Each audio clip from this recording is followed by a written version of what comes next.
On this episode, I look back to my wedding to help us discuss just how much you can expect to spend on your own happy day in Thailand. But first, transit hacking. It's what all the cool kids are doing in Bangkok these days.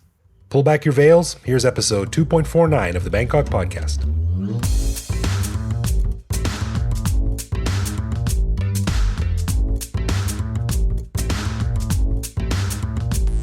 Sawadee krap and welcome to the Bangkok Podcast. My name is Greg Jorgensen, a Canadian who took a short trip to Thailand in 2001 and, like a bad house guest, just never left. And I am Ivo Terra, an American expat living full-time in Bangkok since the beginning of 2016. Thanks for joining us and welcome to the Big Mango. Well, first, a big thanks to our supporters on Patreon who help us keep the show going and free of annoying ads. Supporters of a certain level get a shout out on the show. So, Ivo, who do we have for this week? This week, we're lucky to have the support of a fine fellow by the name of Mr. Kurt Martens. I'm guessing it's Martens and not Martins because there's like E's in there. Kurt Martens or Kurt Martens, yes. He's our sponsor this week. And as you know, I do like to do a little bit of research on our patrons, and I found out something really cool about this guy. Turns out Kurt was quite the track and field star in high school, but he found the traditional sports a little bit too easy. So check this out. What he did was he combined two of them, pole vault and shot put. Oh? Yeah. He would hold a shot put ball in one hand and the pole vault pole in his other hand. And he would run down the track and vault. And when he was at the height of the arc, he'd throw the shot put as far as he could. Oh. He set several world records doing this, but of course, he's the only one in the world who can do it. So it's not as impressive as it sounds. Still, a pretty cool talent, and those are the kind of people we love having on our side. Those we certainly do. Those, especially those with great imaginary skills. Anyhow, to help support the show and get access to bonus content like the almost 20-minute long episode you and I just recorded, also get some cool swag, and also, clearly, Greg making up really cool, weird stories about you. Get signed up for all of that at patreon.com/Bangkok Podcast. So before we jump into the topic of how a Thai wedding goes down, I want to talk quickly about the flooding that may or may not have come to my neighborhood. Oh, right. I didn't see any flooding. Ivo, did you? I didn't, but I saw the notice that said yesterday through, or like 2 days ago until like tomorrow, we should be concerned with floodwaters because all the waters from the north are going to meet with what they said was the seasonal influx of seawater. I didn't see any of it. Did you? Seasonal influx of seawater. I don't know what that means. Seawater comes in like every 12 hours because it's the tide. Like go on vacation or something, pack its bag and come up to Bangkok? It's like the monarch butterflies, but it's the sea, I guess. I don't know. Yeah, they were saying that there were certain areas of Bangkok that were not protected by a flood wall. And I think we are protected by flood walls this far down in the city. Like my condo backs onto the river, and we've got a pretty impressive wall out there. It comes about waist high while I'm standing there looking over at the river. So it's pretty high. And then the water is usually about 8 feet below that. So I think we're okay, but you never know, right? I guess. Yeah. I don't know. I saw that same notice and the alert going, and I did what any self-respecting expat would do, and that's stand on the balcony of his 18th story condo and looking at the river going, looks okay to me. Really? I got an inflatable dinghy and I tied it up outside just in case. Oh, well, see, you're one of us is wiser than the other. I'm only on the 4th floor though, so I have to hop out and row to the BTS station. Yeah, if I hop out, I'll be like the other expat, which is, the number one way to die in Thailand if you're an expat, and that's accidentally falling out of your condo. Quote unquote. Speaking of the BTS, you know what I did this morning? No. It rained all last night and into this morning. Oh, yeah. It's finally petered out about 8:30 or so, which meant traffic was going to be a nightmare. So I went to the BTS, and it was so packed that people were sort of like lining up down the stairs. There was not enough room for people to stand on the platform. Yeah. And when that happens, and because we're sort of halfway along the line, by the time the train gets to our stop, it's packed during rush hour, packed. So I did what I call a little bit of Bangkok transit hacking. I went down the stairs, up the other side of the platform, and got on a train going the opposite way out towards the suburbs.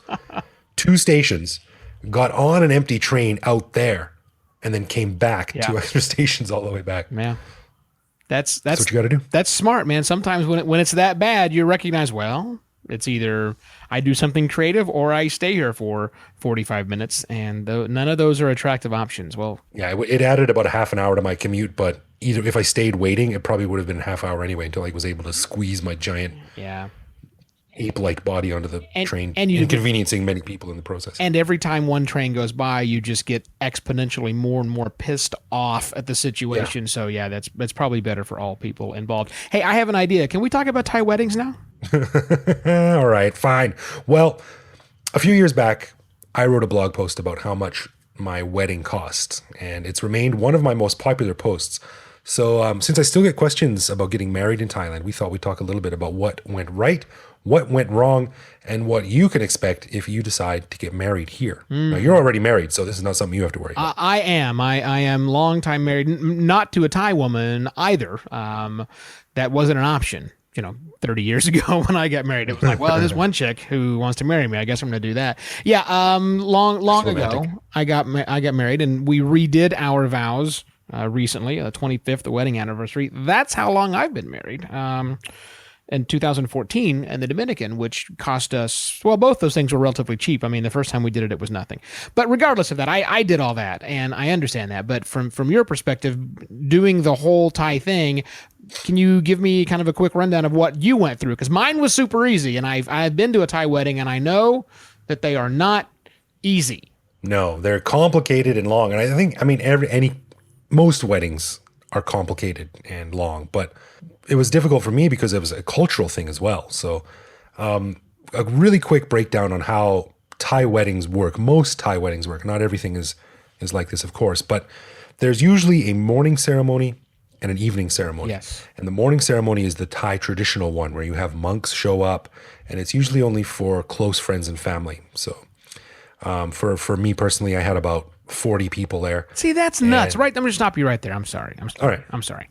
So you just said Yeah. that this morning ceremony, which is, I'm going to call the monks and rice ceremony, because I went to one of these, and that's kind of what it was, Right. was for close friends and family. Yeah. And you had about 40 people that were there. Well, the one I went to probably had about 40 to 60 people that were there. That's close friends and families. 40. Yeah. That's a big number.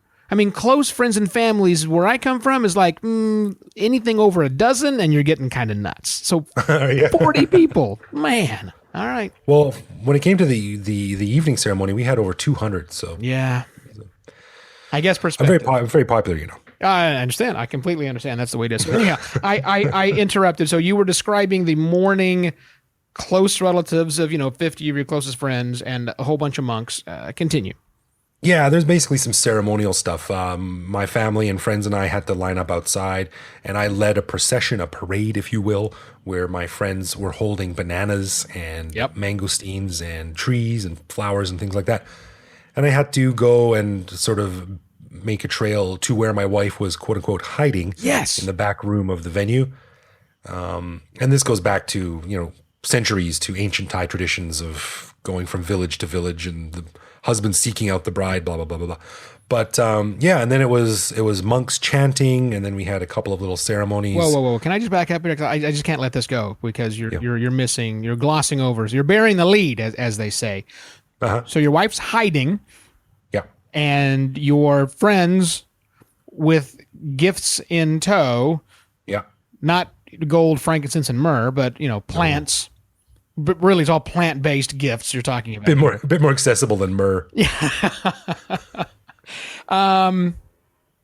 They lead a procession for you to go find your wife who is hiding somewhere in the house, right? In the venue, yeah. In the venue, yes. Yeah, because you don't get married in a house. You get married in these extremely ornate buildings that serve one purpose for you to get married into. So this was the part of the ceremony when I was there with my friend that got married that I kind of missed out on what happened. How don't you have to say something to coerce your soon-to-be bride to actually follow through with this ceremony? Yes, this sets up the long marriage tradition of lying to each other. No, what happened was I had to pass 3 gates. What? And was Cerebus one of them? I mean, did you? What the hell? No, these gates were a bit less imposing, thankfully, and they were basically 2 of her friends and they were holding a little chain, like a little necklace, between them that I had to stop at, and they had to give me a question about my wife, like, how did you guys meet? And we met at this thing where I was doing the leather whipping on stage. No, right. We didn't meet like that. But basically, they had to quiz me, and I had to answer all the questions right. And also, I would sort of subtly slip them a little envelope full of 100 baht. Oh, this is so Thai. Holy cow. It totally is. So. The graph. Then there was like, we met at this dinner, and I asked her out there, and then we started dating. And here's an envelope. How about you let that gate open for me? And they would let the chain fall, and I would keep going on. And the music is playing, and people are going, ooh, like literally screaming out these like Thai wedding chants. Screaming werewolves of London? What the hell? Warren Zevon was there. And so then I get another gate, and it was like, what is your bride's sister and brother's name? And I would say, this is this, and here's a little envelope, and they would say, thank you very much. Gate comes down, gate number 3, and I would go on. And eventually I got to the back of the venue, and my wife was sitting back there and looking absolutely gorgeous in this traditional Thai get up with the gold thing in her hair and the chains and the makeup and the shimmering and the sashaying. And that's when I held her hand, and we walked out, and that's when the ceremony began. So was that the first time you had seen your wife that day? It was the first time I was supposed to have seen her that day. Because what we did was, and this is what a lot of people do that I had no idea about, was that we rented a hotel right next to the venue. Yeah. Because I remember my wife saying to me, well, I've got to do this because I need someone to come in and do my hair and makeup. Right. And I said, well, why don't you just do your own hair and makeup or get a friend to help? And she looked at me like, you poor simpleton. Yeah, you kidding. Stupid man. What a fool. I had no idea. We were up at 3 a.m. and she had a team of people come in to do her hair and makeup. And these guys aren't cheap. And if they've done like a celebrity wedding, their price goes way up. So you can say like, the guy that did my makeup, he did so-and-so's makeup. Right. So these draw parallels between Western weddings as well. Not necessarily mine, because Sheila and I break every rule we possibly can at every moment. However, traditionally, the bride is not seen by the groom again, and if you didn't miss the air quotes, pretend they were there. And also, there is a ridiculous amount of time where hair and makeup are applied like as bad as it was at prom, 7 times worse over for that. So that's standard. That's pretty common. Everybody's used to that. So yeah, there are a number of parallels. You're not supposed to see the bride. You have to do this. You have to do that. But there's also some unique aspects to it, like carrying banana trees and stuff. Yes. So once the procession of vegetables, and you have located the bride, and you've bribed your way through the 3-headed dog. No, wait, that's the girl. 3 girls. Sorry, back to my Greek mythology again. And you convinced your wife to continue with their ceremony, or I guess I should say, begin the ceremony. Then what happened? Well, I forgot one small aspect. While I'm inside doing all this, I'm supposed to, of course, in Asia, you take your shoes off before you go into a house. Right. My shoes are outside. The bride's family, in some weddings, takes my shoes. Oh. And steals them, because if I have no shoes, I can't run away. Right. Makes sense? No, but okay, let's pretend that it actually did. So, yeah, that's when I came out, and that's when the monks started, and they did... I don't know. My wife told me what to do. Okay, why now? Okay, now stand up. Go over here. Okay, now do this.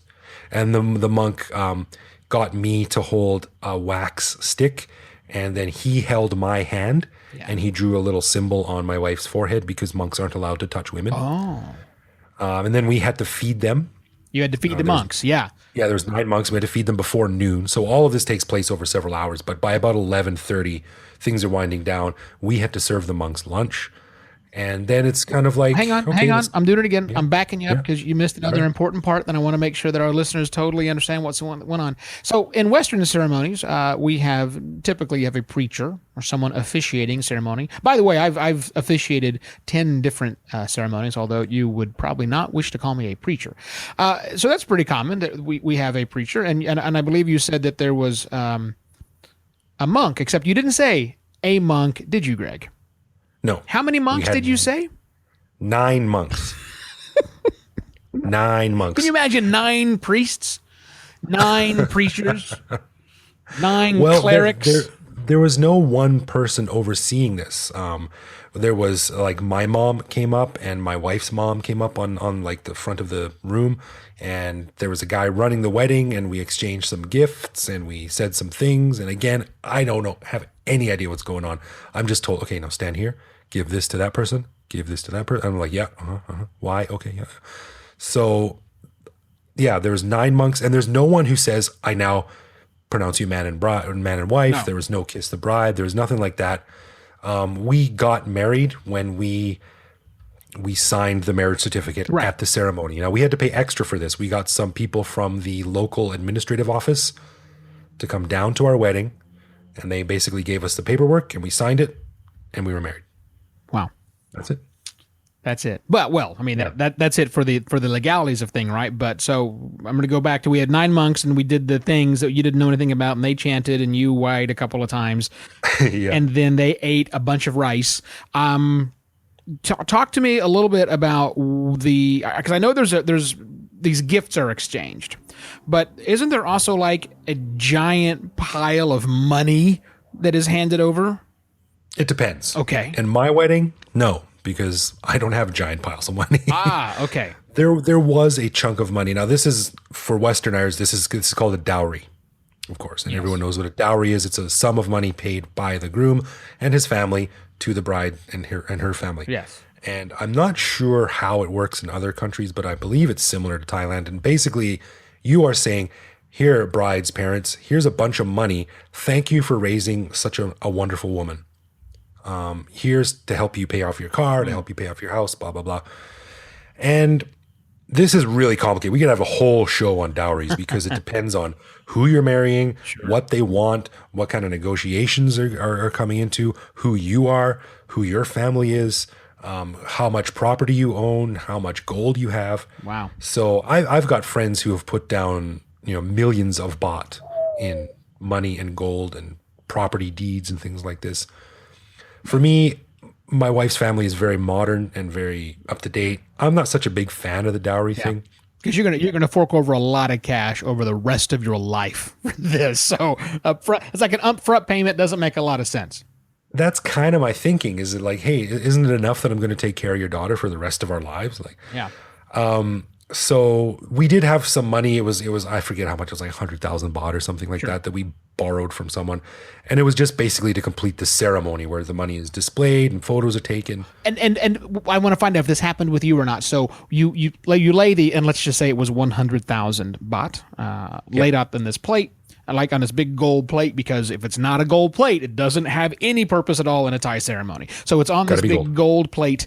And did your mother-in-law or your father-in-law have to pick up the plate full of money? And did they have to pantomime how, oh my gosh, there's so much money, I can barely carry it, eh? Yeah. My mother-in-law picked it up and was like, oh my God, my back. And everyone laughed. Did they do that at your wedding too? I didn't know if that was every wedding. Well, the only other one I've been to in Thailand, so now 2, so I'm going to say all from now on. That's it. You have to... Part of the show is, oh goodness, giant sack of loot I got here. Woohoo! That's awesome. These ceremonies can vary an incredible amount. They can go for a short, a couple of hours, and they can be like 6-7 hours long. They're incredibly complex, and they can vary a huge amount. So this is just my experience. Your experience might be different, or your friend's experience might be different. Yeah. But once the monks ate, that was pretty much the end of it. And everyone was kind of like, okay, great. Everyone go and do your own thing. Okay. We're going to set up for the evening ceremony and we'll see you then. Right. So what happens in between? Because that's the part that I missed. I left my friend's wedding and we met up at the evening time. Is there anything that happens between like 2 p.m. and, all drinking all the time at 7 p.m.? What's that 5-hour gap? Not a lot. Okay. No, the first thing, first of all, we walked out of our venue. Which was the Siam Society on Asok, which is a beautiful little place. Mm-hmm. And as soon as we walked out, of course, I'm in my traditional Thai jacket where I got the chalk drawing on my forehead. Right. My wife is super dolled up in her traditional outfit. And these like 6 American guys walk by and they're like, hey, where's Pat Pong? And we're like, it's down on Ceylon, but it's like 2 in the afternoon. It's a little early, boys. this was in 2007, so this was 5 years ago. And I'm like, but if you're looking for one of those areas, like Soy Cowboy is just up the street there, but it doesn't open for like another 5 hours. And they're like, oh yeah, okay. Well, we're here doing a Hangover 2 tour, and we want to visit all the spots. Of course. And I'm like, dude, I just got married. This is not the right time to be asking me about the Hangover 2. Right, because it was kind of similar. There's a connection, but it's not quite what you're looking for. Yeah. So anyway, we just went back to the hotel. We changed into shorts and t-shirts and just relaxed for a few hours while the place was turned over and our friends went out and had lunch and people got ready for the evening. Right. Not a lot happened. And then 6 o'clock came. I went back down to the venue in my Western style suit. Yes. Not a Thai style suit. And this is where our Western listeners would probably be very familiar with things. This is a Western style ceremony. My wife had a white wedding dress on, and it was basically everything of a Western ceremony except the religious part. Right. It was basically the party. Yeah, party. It's a reception. It was the after thing, right? We saw the same thing. Yeah. Yep. Yeah. So we showed a slideshow, a quick video. We got up on stage to do some speeches. Yep. And then everyone was like, ladies and gentlemen, Mrs. and Mrs. Greg Jorgensen. Blah, blah, blah. And then everyone was like, yay, let's drink. And that's what everyone did. There you go. Right. Drinking and eating. So nothing unusual out of that one. Now, we missed in the traditional ceremony, you glossed over pretty quickly the whole chalk painting on the face. I'm assuming at some point in time there was water poured over your hands. Things like that, right? That are all just these. So there's a lot, right? So you could go look up online and see what's the details of a Thai wedding. But could you talk a little bit about, that was the summary of things. What about money or the real costs involved? I don't know if you want to give me an exact dollar figure for yours, but what's the money? It's been a while, so I've forgotten. The blog post I wrote goes into a bit more detail about this, about not what I paid, but what my experiences were with the minimum you can expect to pay and the maximum roughly you can pay on this stuff. Okay. So one thing that I learned was that there's only so many times you can say, can we cut this out? Or do we have to do this? Or can we get the cheaper one? So my advice is to have a number, an estimate in your mind, double it, and then add about 20%. And then that's roughly what you're going to pay. So one thing that I wrote in my blog about this was, is this, quote, "The best advice my already married friends have given me regarding this time-honored tradition of sticker shock at an impending wedding is this: just pay. Pay and smile. Pay and shut up. If you can't pay, borrow and then pay and smile and shut up. Because the bottom line is, you can only say, can we do it cheaper? Can we cut that part out? And Jesus, how much? Before your bride, her family, and possibly your own family start to wonder why you're being such a cheap douche." Unquote. So my estimates for what my experience was, and we did a pretty standard Thai wedding, morning ceremony, evening ceremony, 200 guests. I estimated that the total cost of the wedding that we had could have been done for anywhere from 390,000 baht to 943,000 baht. 943,000 baht, right? Oddly specific, but okay. But the thing is, don't forget, when you go to a wedding in Western countries, you have a registry, you buy a toaster, a gift, towels, whatever you need. Yeah. In Thailand and in much of Asia, you give money. Oh, right. So the way I looked at it was basically we were throwing a really expensive party and people were paying to get in. Ah, I see. So and there's a big box and you are supposed to take the envelope that your invitation to the wedding comes in, put some money in it because your name is already on the envelope, put some money in it and use it to drop in the box when you go to the wedding. And at the end of the night, my wife looked at me and she's like, we were just so tired after everyone had left and we'd said goodbye to everyone and all the family was back in their hotels. My wife looked at me and said, "There's one thing we have to do." And I was like, "Oh yeah?" She said, "Yeah, count the money." Oh. So we went up to the hotel and we opened this box full of envelopes and we got it all out and we counted it. And we were the wedding cost about 10,000 baht more than what our guests gave us. Oh, so you're almost a break even. Yeah, which I was totally happy with. Heck yeah. 10 grand? Yeah. That's nothing. Yeah. And there was some niggling like here and there, like, oh, I forgot about this. And oh, yeah, we owe this guy money. So it turned out to be like a bit less than that we actually made. But it basically evened out for such a mega party. that was such an important part of my life, it didn't really cost us Well, that's interesting. Yeah, you're that right, much. because it never works out that way in traditional Western weddings.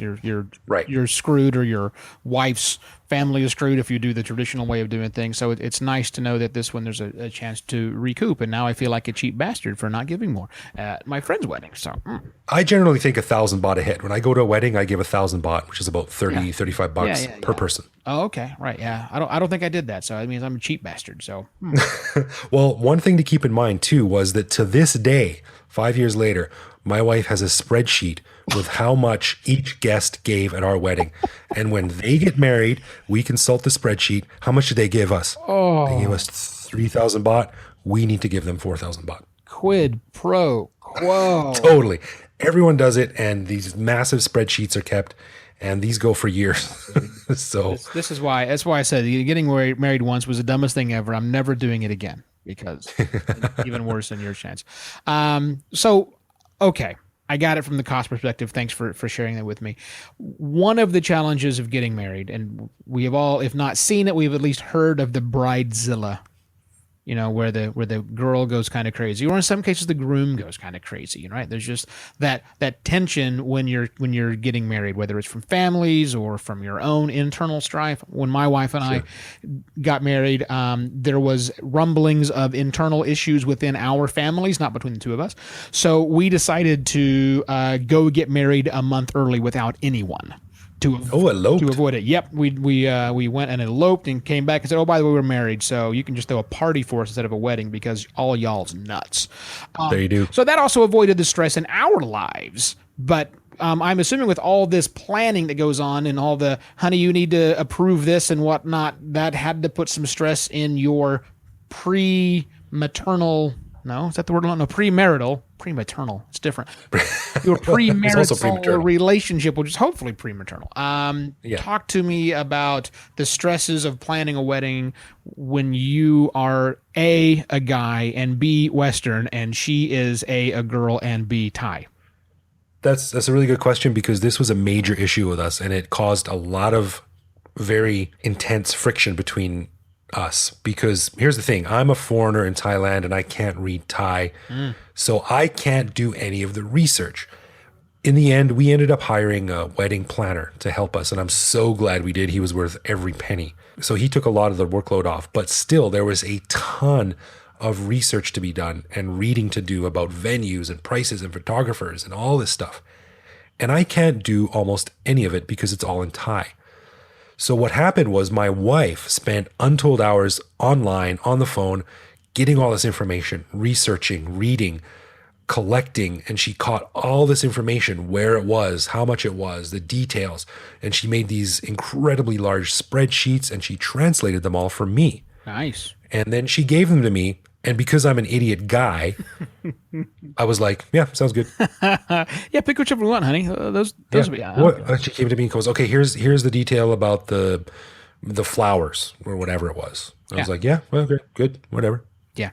And she got really mad and really hurt, and because she was doing so much work, and I, from her perspective, could not have given a shit about any of it. Right. And to be honest, I don't really care what shade of purple the ribbons are. Yep. But my advice to guys who are going to get married: pretend you give a you give a crap. Right. Go out and give two shits because. Yeah. What shade of purple do we have? This one. Why? Well, and then make up a reason. I don't care what it is, but make it up. But that was a big issue for us, and I learned quickly that I needed to play a bigger role, or at the very least, I needed to shut up and listen to her explain things to me. Yeah. Because it wasn't good enough for me to just go, yeah, that sounds good to me. Because there was so much work to get to that. What do you think of this?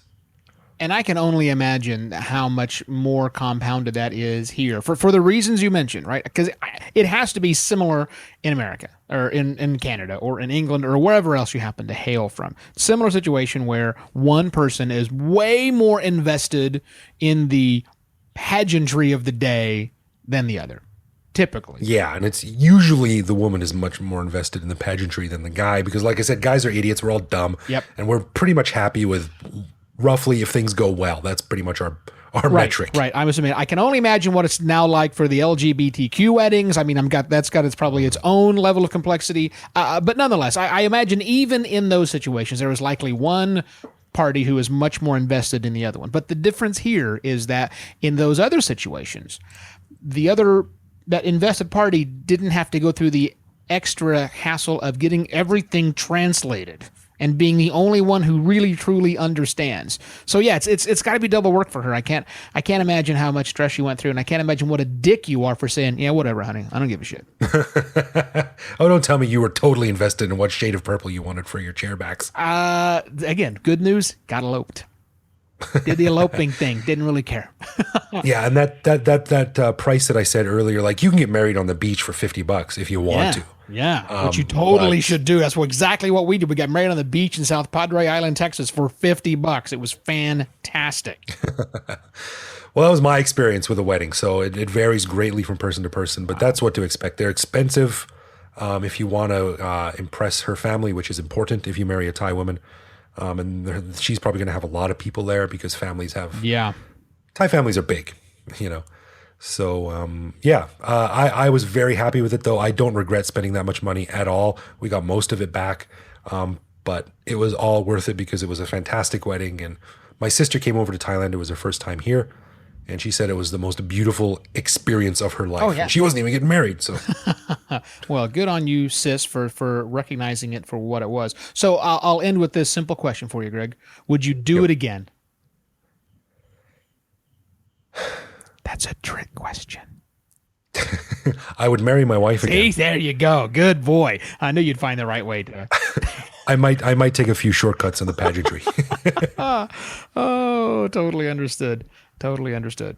Well, you passed that trick question with flying colors. Let's see if you get this one right, because it is time for everyone's favorite segment of the show, Love, Loathe, or Leave, where one of us surprises the other one with a small aspect of living in Bangkok to find out if that's something that we love about living in Bangkok, something we loathe about living in Bangkok, or we hate it so much that it's going to cause us to leave. Now, actually, I just realized this week it's on you. You get to spring this one on me. So what have you for me, my friend? It is. And actually, we've already talked about it briefly, but I want to hear what you think about the concept of paying a dowry when you get married. Yeah, dumb, archaic, and pointless. So I know I just said three culturally insensitive things, and I acknowledge that. And much like the color of purple on the chair backings, don't care. You bastard. Yeah. You culturally insensitive mash. I guess.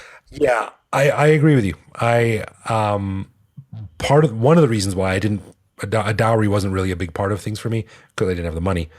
Another reason was it just was, I find it really distasteful. There's not a lot of things in life that I find distasteful. This is one of them. I don't think that money should be involved in love and celebrations of love. Yeah. I know you need to spend money. I get that. I understand that. You need to spend money, but I don't need to bribe. I certainly don't need to. More importantly, I don't need to buy her. Yeah. I as a guy, like, I find it almost offensive. Yeah. As a woman, I would find it incredibly offensive. I'm with you. So, yep. I think it belongs with, with like slavery and, torture and things like stuff that genital mutilation. These are just like, okay, maybe that was the way things were done 150, 300 years ago, but it doesn't really have a place in today's society. So at the same time, you can't fight City Hall, I'm the foreigner in Thailand. Yeah. So it's delicate. A lot of people get really offended when you say, I don't believe in it. So, my advice is be careful when it comes up. But personally for me, I'm not going to leave. Yeah. I'm not going to not marry someone because of it, obviously. Right.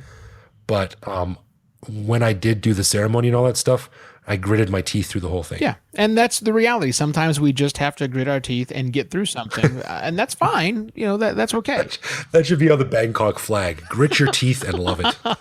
Welcome to the kingdom. The land. That's one of the many types of smiles, is gritting your teeth. Gritting your teeth. Oh God, I can't believe I'm doing this. Well, we both definitely agree on that. But before we take off, I want to say this. You can buy us. We are completely and totally for sale. In fact, just a quick note of thanks to the patrons out there once again who have supported our show. Here's the good news, people. Greg and I went through last night. Speaking of spreadsheets, which Greg clearly is not a fan of. Maybe I should have had your wife look at the spreadsheet with me. We went through the financial numbers, and it looks like we're going to be able to afford to do some interesting and fun things, like buy you a new microphone. Yeah. This mic's pretty good. I could do with an upgrade. Upgrade some other things to make the show better. So, and now that we have, thank you very much, patrons, a recurring revenue stream, so we can make plans for the future, as opposed to just, when we can randomly find money on the street somewhere.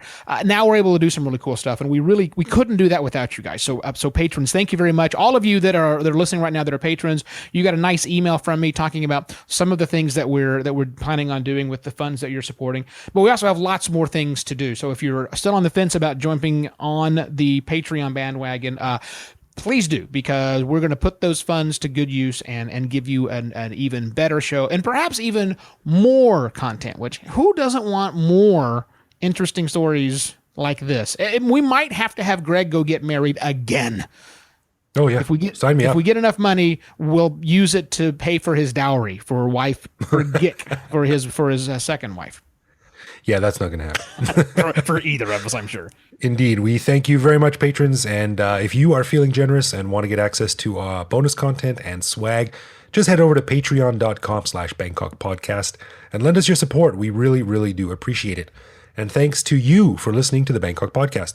If you have something on your mind or just want to drop us a line to say hello, please leave a comment on bangkokpodcast.com. Or you can reach out directly to me on Twitter, where I am BKK Greg. Or you can send us a message either on Facebook or on Twitter or online at Bangkok Podcast. We're really good at responding to your comments, questions, and heaps of praise just about anywhere you talk to us. For Greg Jorgensen, I am Evo Terra. We'll be back here next week. For the 50th show of Season 2. Answering your questions and also sharing more stories of our lives lived in the City of Angels right here on the Bangkok Podcast. Chok ti krap.